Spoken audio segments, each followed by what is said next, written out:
C'est l'histoire d'une trahison à hauteur de plusieurs centaines de milliers d'euros.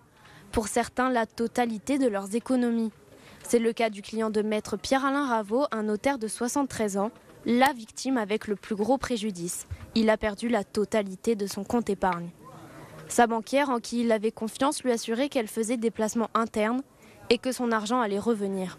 En réalité, les fonds n'allaient pas sur des comptes d'attente, ils transitaient vers des comptes à elle ou des comptes de sa famille ou la société Le Paradis des Fruits. L'enquête de la police judiciaire de Nice l'a établi de façon claire, c'est facile, il y a des comptes, des numéros de compte, ça va de un tel à un tel et puis le détournement il est avéré. Après une enquête interne, l'ancienne directrice d'agence a été licenciée pour faute lourde.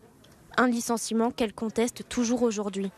Son avocat, de son côté, base sa défense sur le fait que tous les ordres de virement ont été signés.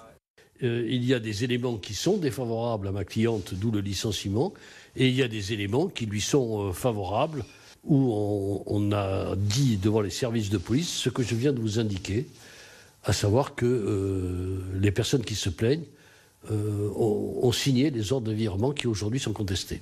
Une ligne de défense incompréhensible pour l'avocat de la victime. On marche sur la tête.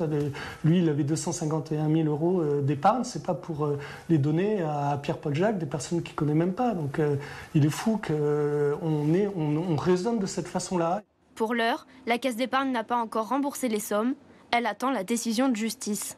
La procédure est toujours en cours. Le dossier fait l'objet d'un renvoi au mois de mai 2023, le tribunal correctionnel ayant souhaité une expertise complémentaire. Bien entendu, la Caisse d'épargne Côte d'Azur respectera la décision de justice qui sera rendue. L'expertise supplémentaire demandée par le tribunal aidera, entre autres, à déterminer le nombre exact de victimes.